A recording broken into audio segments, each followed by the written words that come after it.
Assalamualaikum warahmatullahi wabarakatuh. Selamat pagi, selamat siang, selamat sore, dan juga selamat malam kepada semua yang saat ini tengah menonton video saya. Perkenalkan, nama saya Hafiza Zanatul Rahma dengan NPM 802256682. Saya merupakan mahasiswi dari program studi akuntansi Universitas Gunadarma. Pada kesempatan kali ini, saya tengah membuat sebuah video untuk memenuhi tugas mata kuliah Sosiologi Politik. Tugas video pada kali ini yaitu mereview sebuah buku. Nah, saya sudah memiliki buku yang akan saya review. Buku yang saat ini saya pegang merupakan karya dari Profesor Dr. Damsar dengan judul Pengantar Sosiologi Politik. Untuk edisinya sendiri yaitu edisi revisi. Adapun informasi singkat mengenai buku ini yaitu buku ini memiliki total ada 282 halaman, kemudian terdapat 8 bab di dalamnya. Maka dari itu saya akan mencoba untuk mereview tuntas buku ini secara bertahap. Jadi dari bab 1 hingga bab 8. Semoga penjelasan saya mengenai buku ini dapat dipahami oleh rekan-rekan sekalian. Baik, langsung saja pada bab pertama. Bab ini membahas mengenai pengertian dan ruang lingkup sosiologi politik. Menurut saya, bab ini merupakan bagian yang sangat penting karena bab ini akan menjadi dasar untuk memahami pembahasan-pembahasan pada bab selanjutnya. Sebelum mempelajari berbagai fenomena politik yang terjadi di masyarakat, pentingnya memahami terlebih dahulu apa yang dimaksud dengan sosiologi, apa yang dimaksud dengan politik, dan apa sosiologi politik itu. Nah, dalam bab ini, pertama itu dibahas mengenai pengertian sosiologi. Jadi secara sederhana, sosiologi itu dapat dipahami sebagai ilmu yang mempelajari kehidupan masyarakat dan hubungan yang terjadi di dalamnya. Jadi, sosiologi tidak hanya melihat individu secara pribadi, tetapi juga melihat bagaimana individu tersebut berhubungan dengan individu lain, kelompok, maupun masyarakat secara luas. Dari sini dapat dipahami bahwa kehidupan manusia itu pada dasarnya tidak dapat dipisahkan dari lingkungan sosialnya. Selanjutnya, Profesor Dr. Damsar selaku penulis membahas mengenai pengertian dari politik. Nah, untuk pengertian politik itu seringkali dipahami secara sempit sebagai sesuatu yang berhubungan dengan pemerintahan, negara, pemilu, atau partai politik. Namun, jika kita melihatnya lebih luas, politik itu juga berkaitan dengan bagaimana kekuasaan dijalankan, bagaimana keputusan dibuat, dan bagaimana kepentingan yang berbeda-beda dalam masyarakat dapat dikelola. Dengan demikian, politik itu sebenarnya sangat dekat dengan kehidupan kita sehari-hari. Nah, kemudian pembahasan dilanjutkan dengan pengertian dari sosiologi politik. Menurut saya, bagian ini menjadi inti daripada bab 1 karena sosiologi politik merupakan kajian yang menghubungkan dua bidang, yaitu sosiologi dan juga politik. Sosiologi politik berusaha memahami bagaimana kehidupan sosial masyarakat berhubungan dengan kehidupan politik. Artinya, fenomena politik tidak dapat dilihat hanya dari sisi lembaga politik atau pemerintahannya saja, tetapi juga perlu dilihat dari kondisi masyarakat yang ada di dalamnya. Contohnya itu ketika kita membahas mengenai pemilihan umum. Kita tidak cukup hanya melihat siapa yang menang atau siapa yang kalah. Kita juga perlu melihat faktor sosial yang mempengaruhi pilihan masyarakat, seperti lingkungan sosial, pendidikan, kelompok masyarakat, kondisi ekonomi, maupun hubungan antar individu. Dari contoh tersebut dapat dilihat bahwa fenomena politik itu sebenarnya sangat berkaitan dengan kehidupan sosial masyarakat. Hal menarik lainnya dalam bab ini adalah pembahasan mengenai politik sebagai kajian interdisiplin. Artinya, politik dapat dipelajari melalui berbagai sudut pandang ilmu. Politik tidak berdiri sendiri, tetapi dapat dikaji melalui sosiologi, ekonomi, sejarah, hukum, psikologi, dan ilmu-ilmu lainnya. Menurut saya, pendekatan seperti ini penting karena realitas politik dalam kehidupan masyarakat itu memang sangat kompleks dan tidak dapat dijelaskan hanya dengan menggunakan satu perspektif saja. Maka dari itu, secara keseluruhan, saya melihat bahwa bab 1 memberikan pemahaman dasar yang cukup penting bagi pembaca untuk mulai mempelajari sosiologi politik. Bab ini mengajarkan bahwa antara masyarakat dan politik itu terdapat hubungan yang sangat erat. Kondisi sosial masyarakat itu dapat mempengaruhi kehidupan politik, dan sebaliknya, kebijakan serta proses politik juga dapat memberikan dampak terhadap kehidupan masyarakat. Jadi, kesimpulan yang saya dapat dari bab 1 ini adalah bahwa untuk memahami politik secara lebih mendalam, kita juga harus memahami masyarakat. Politik itu bukan hanya tentang negara, pemerintah, atau kekuasaan saja, tetapi juga tentang manusia dan hubungan sosial yang terjadi di dalam kehidupan masyarakatnya. Oleh karena itu, sosiologi politik menjadi bidang kajian yang penting untuk membantu memahami berbagai fenomena politik secara lebih luas dan tidak hanya melihatnya dari satu sudut pandang saja. Baik, selanjutnya merupakan review dari bab 2. Nah, bab 2 ini membahas mengenai pendekatan sosiologis tentang politik. Nah, menurut saya bab ini juga sangat penting ya, karena sebelumnya di bab 1 itu membahas mengenai pengertian dan juga ruang lingkup sosiologi politik, maka di bab ini mulai diajak bagaimana politik itu dapat dilihat dan juga dianalisis menggunakan pendekatan sosiologis. Nah, dalam bab ini penulis itu terlebih dahulu membahas beberapa tokoh yang dianggap memberikan fondasi penting bagi perkembangan sosiologi politik. Adapun tokoh-tokoh tersebut yaitu ada Karl Marx, ada Emil Durkheim, ada Max Weber, ada Vilfredo Pareto, ada Gaetano Mosca, ada Alexis de Tocqueville, dan juga ada Gabriel Tarde. Nah, menurut saya pembahasan dari para tokoh-tokoh ini menarik karena mereka memiliki pemikiran dan juga sudut pandang yang berbeda dalam melihat masyarakat dan juga politik. Misalnya ada Karl Marx banyak memberikan perhatian pada hubungan antara kelas sosial, ekonomi, dan juga kekuasaan. Dari pemikiran ia, kita dapat memahami bahwa kehidupan politik itu tidak dapat dilepaskan dari kondisi ekonomi dan juga hubungan antar kelas yang ada di dalam masyarakatnya. Di sisi lain ada pendapat dari Emil Durkheim yang memberikan perhatian terhadap keteraturan dan juga solidaritas yang ada di dalam masyarakat. Dari pemikiran Durkheim ini kita dapat melihat bahwasannya masyarakat itu memiliki berbagai unsur yang saling berhubungan dan berperan penting dalam menjaga keteraturan sosial. Selanjutnya ada dari Max Weber. Ia memberikan perhatian yang besar terhadap tindakan sosial dan juga hubungan dengan kekuasaan serta kewenangan. Pemikiran Weber ini membantu memahami bahwa dalam kehidupan politik itu tindakan manusia memiliki makna dan juga tujuan tertentu.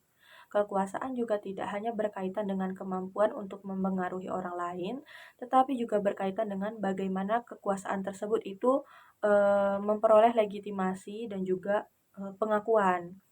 Selain dari ketiga tokoh tersebut, bab ini juga membahas pemikiran tokoh-tokoh yang tadi sudah saya sebutkan seperti Vilfredo Pareto, Gaetano Mosca, Alexis de Tocqueville, dan juga Gabriel Tarde.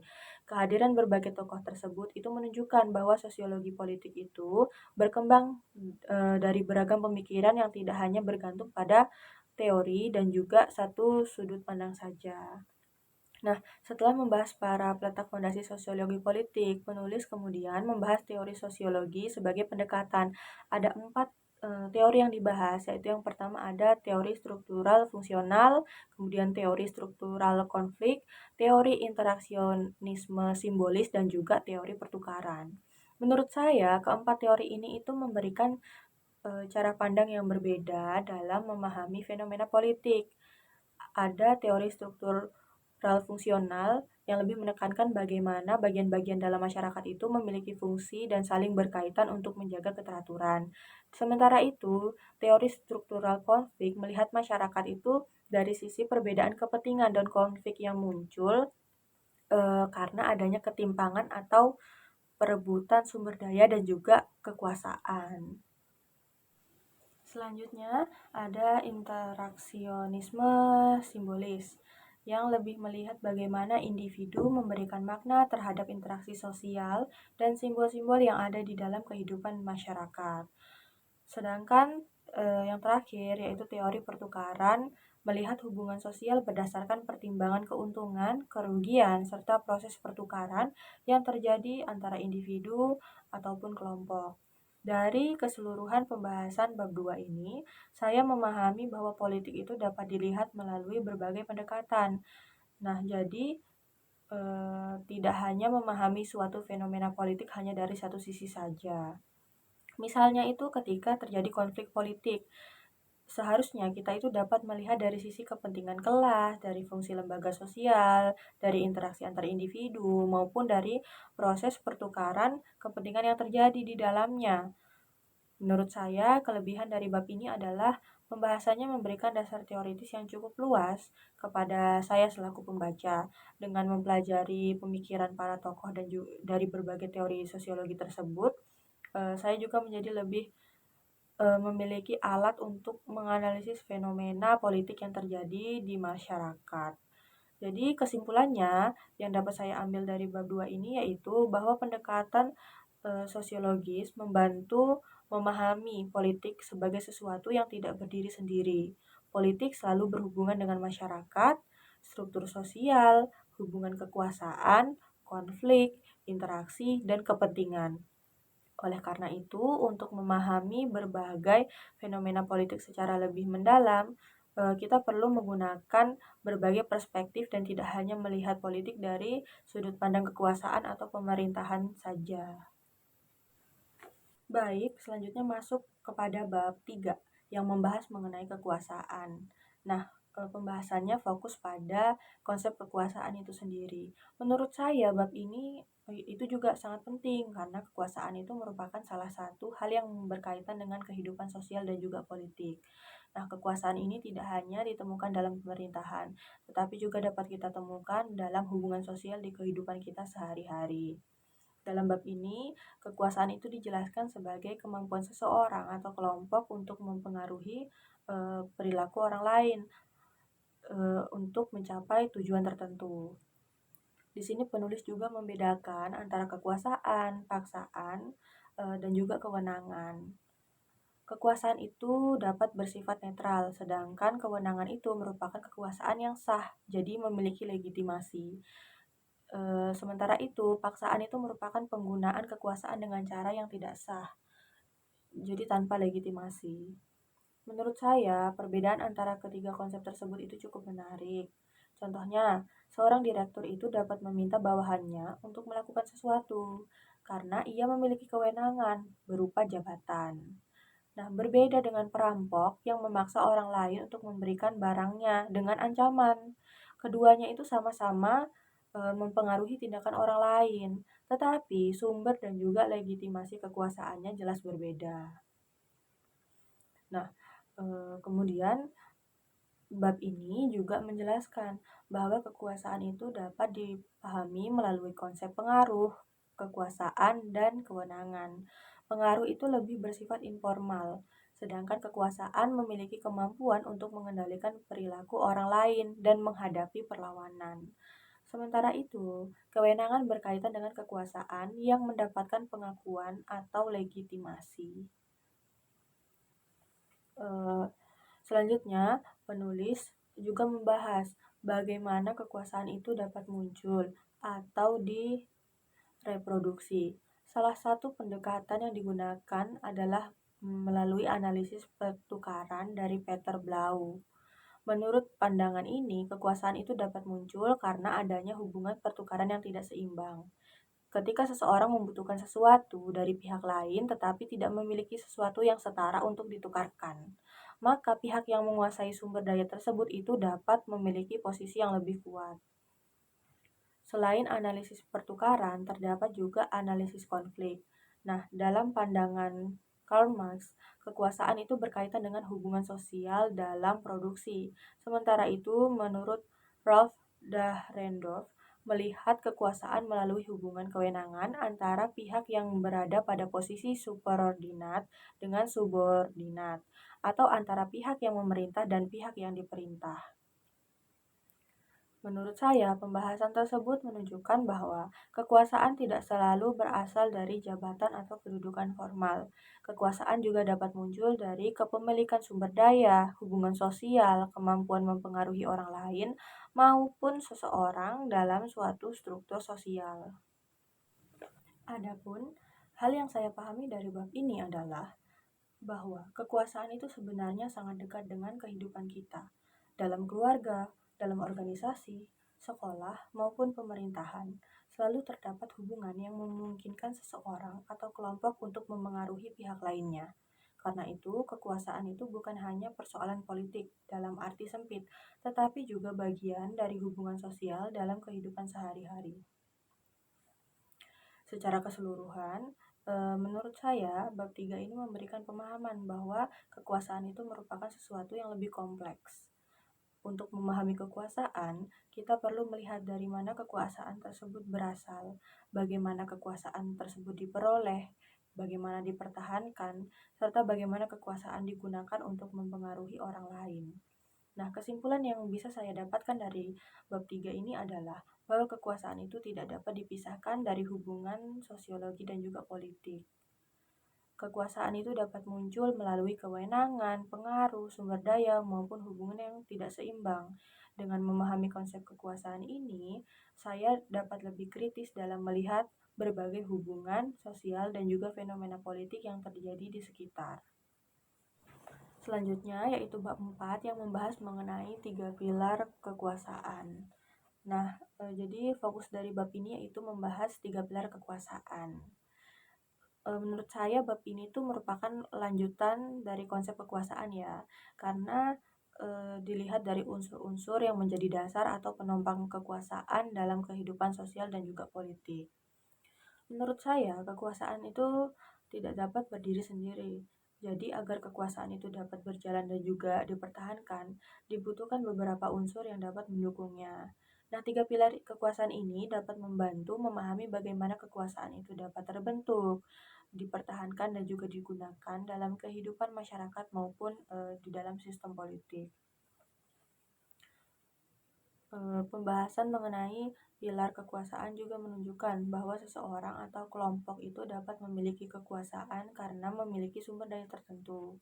Sumber daya tersebut itu dapat berupa kemampuan untuk mempengaruhi orang lain, kepemilikan sumber daya, dalam hal ini itu ekonomi, kemudian kedudukan atau jabatan, serta kemampuan untuk memperoleh dukungan dari masyarakat.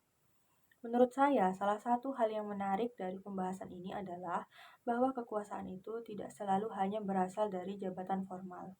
Seseorang yang memiliki jabatan memang mempunyai kewenangan tertentu, tetapi kekuasaan itu juga dapat diperkuat oleh faktor lain.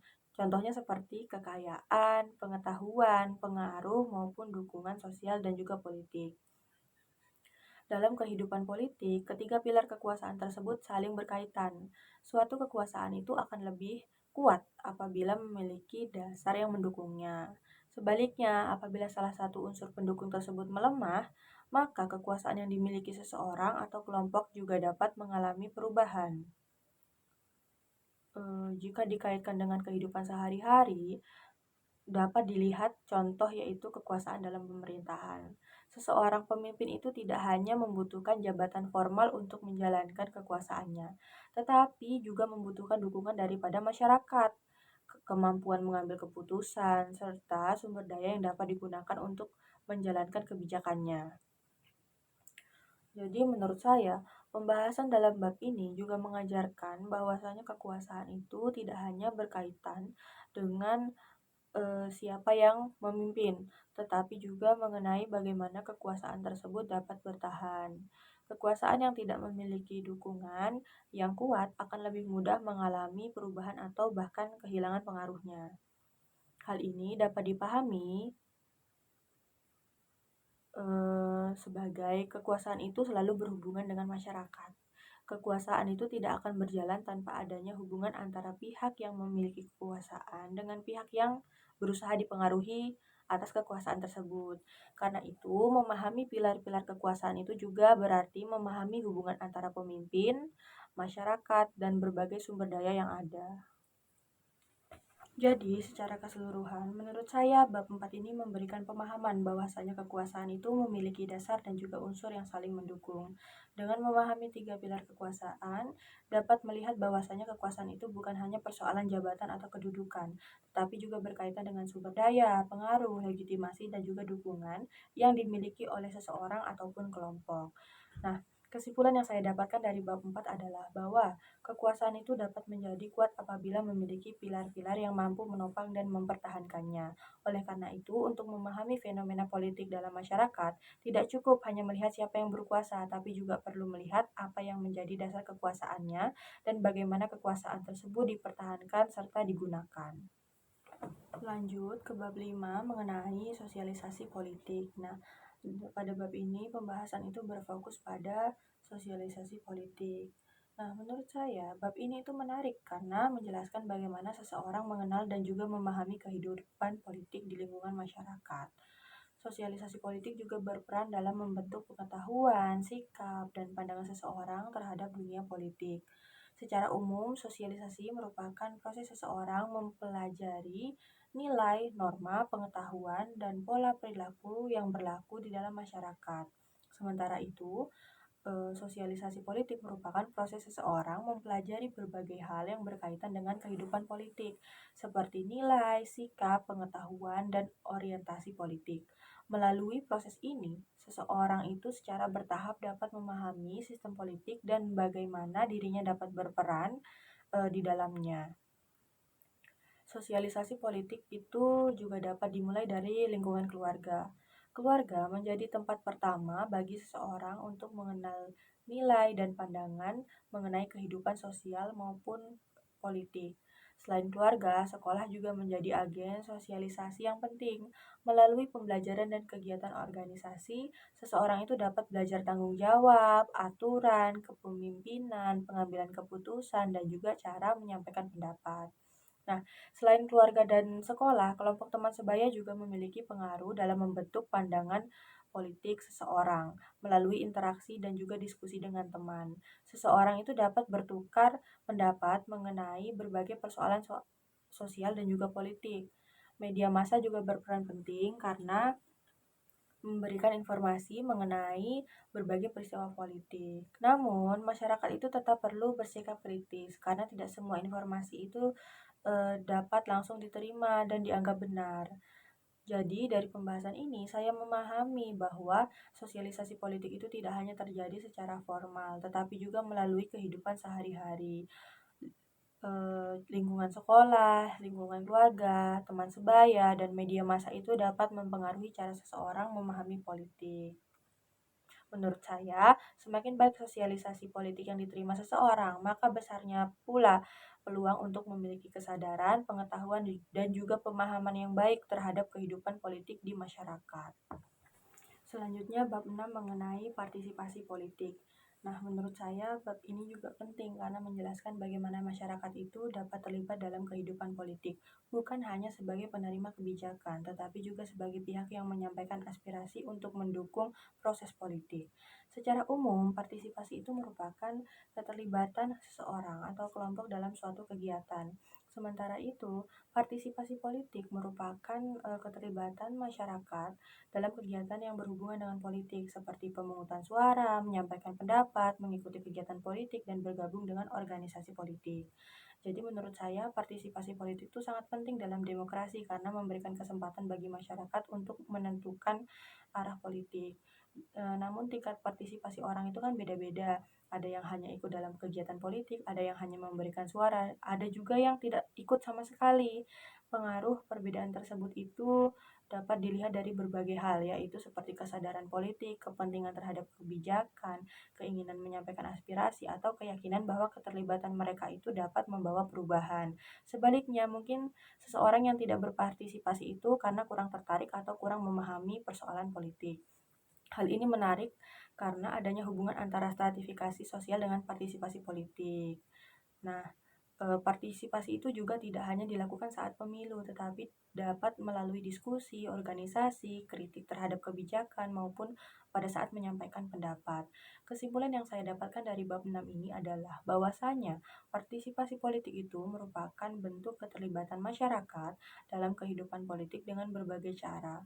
Menurut saya, semakin tinggi kesadaran masyarakat untuk berpartisipasi secara kritis dan bertanggung jawab, semakin besar pula peluang terciptanya kehidupan politik yang demokratis, dan masyarakat yang aktif dalam menentukan arah masa depan suatu negara. Baik, selanjutnya adalah komunikasi politik pada bab 7. Menurut saya, bab ini itu sangat relevan dengan kehidupan politik saat ini karena komunikasi menjadi kunci dalam menyampaikan informasi, gagasan, kepentingan politik kepada masyarakat. Penulis juga menjelaskan pengertian komunikasi politik berdasarkan pandangan beberapa ahli seperti dari Michel Rush dan Philip Althoff, Carl Wedach, Hafid Cangara, dan Miriam Budiarjo. Selanjutnya, bab ini juga membahas fungsi komunikasi politik. Adapun di dalamnya itu fungsi informasi, pendidikan, instruksi, persuasi, dan juga hiburan. Menurut saya, fungsi yang paling penting adalah informasi dan juga pendidikan, karena masyarakat itu membutuhkan informasi mengenai kebijakan dan persoalan politik agar dapat memahami kehidupan politik serta mengetahui hak dan kewajibannya sebagai seorang warga negara. Nah, bab ini juga menjelaskan 3 model komunikasi politik. Ada model linear, interaksi, dan juga transaksional. Selain itu, dibahas pula mengenai komunikator politik yang dapat berasal dari politisi profesional, aktivis, tokoh masyarakat, elit birokrasi, dan penyambung lidah. Jadi menurut saya hal ini tuh menunjukkan bahwasannya penyampaian pesan itu tidak hanya dilakukan oleh pemerintah atau politisi saja, tetapi juga dari berbagai pihak yang dapat mempengaruhi masyarakat atau yang berpengaruh di masyarakat. Bagian lain yang menarik adalah pembahasan mengenai hubungan komunikasi, kampanye, dan juga marketing politik. Kampanye itu dilakukan untuk menyampaikan visi, misi, dan juga program kerja kepada masyarakat. Ya, jadi sedangkan marketing politik sendiri dapat digunakan untuk membangun citra kandidat atau partai politik. Di era media sosial saat ini, komunikasi politik itu menjadi semakin cepat dan juga luas. Tetapi masyarakat juga harus kritis karena tidak semua informasi yang beredar itu dapat dipercaya dan juga benar begitu saja. Kesimpulan yang saya dapatkan dari bab 7 ini adalah bahwasanya komunikasi politik itu memiliki peran penting dalam menghubungkan aktor politik dengan masyarakat. Komunikasi politik itu tidak hanya berfungsi untuk menyampaikan informasi, tetapi juga memberikan pendidikan dan mempengaruhi pandangan masyarakat. Nah, menurut saya, komunikasi politik yang baik itu seharusnya memberikan informasi yang jelas mendorong masyarakat untuk lebih memahami serta berpartisipasi dalam kehidupan berpolitik. Baik, saya telah tiba di penghujung bab yaitu bab 8 yang membahas mengenai partai politik. Jadi menurut saya bab ini tuh penting karena partai politik itu merupakan salah satu unsur utama dalam kehidupan politik dan juga demokrasi. Partai politik itu menjadi wadah bagi masyarakat untuk menyalurkan kepentingan dan aspirasi serta ikut terlibat dalam proses politik. Jadi dalam bab ini, partai politik itu dijelaskan sebagai kelompok yang terorganisasi itu dan memiliki visi, misi, serta tujuan. Kemudian programnya itu juga untuk memperoleh kekuasaan melalui proses politik dan juga pemilihan umum. Partai politik juga memiliki berbagai fungsi, yaitu wahana representasi politik, sarana komunikasi dan sosialisasi politik, partisipasi, serta perekrutan politik. Jadi menurut saya fungsi-fungsi tersebut itu menunjukkan bahwa partai itu seharusnya menjadi penghubung antara masyarakat dengan pemerintah.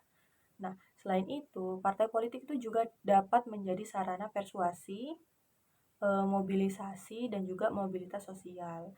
Hal ini menarik. Kenapa menarik? Karena pembahasan mengenai partai politik itu kadang dianggap sebagai kendaraan politik dan juga bangkar politik.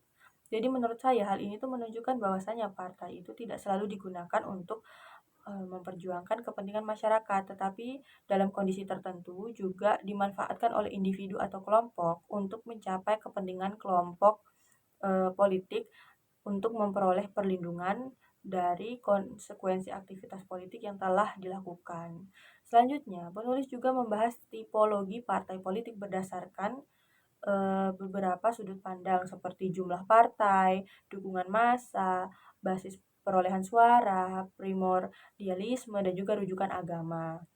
Menurut saya pembagian ini tuh menunjukkan bahwa setiap partai itu memiliki karakteristik dan juga basis dukungan yang berbeda. Karena itu perlunya memahami keberadaan partai politik dalam suatu negara itu dapat memiliki bentuk dan tujuan yang beragam. Jadi tidak tidak sama. Kesimpulan yang saya dapatkan dari bab 8 ini adalah bahwa partai politik itu memiliki peran penting dalam kehidupan demokrasi, mulai dari mewakili kepentingan masyarakat, menyampaikan komunikasi politik, mendorong partisipasi, hingga melakukan perekrutan politik. Menurut saya, partai politik itu akan benar-benar bermakna apabila mampu menjalankan fungsi tersebut secara konsisten dan tetap memperhatikan kepentingan rakyat, bukan hanya menjadikan partai itu sebagai alat untuk memperoleh kekuasaan dan memperkaya diri, seperti itu. Baik, itu tadi adalah 8 bab yang telah rampung saya review dari buku Pengantar Sosiologi Politik karya Profesor Dr. Damsar ini. Apabila ada kata atau kalimat yang kurang berkenan dalam video ini, saya ucapkan permohonan maaf. Eh, Terima kasih sudah menonton video saya. Sampai jumpa di video selanjutnya dan wassalamualaikum warahmatullahi wabarakatuh.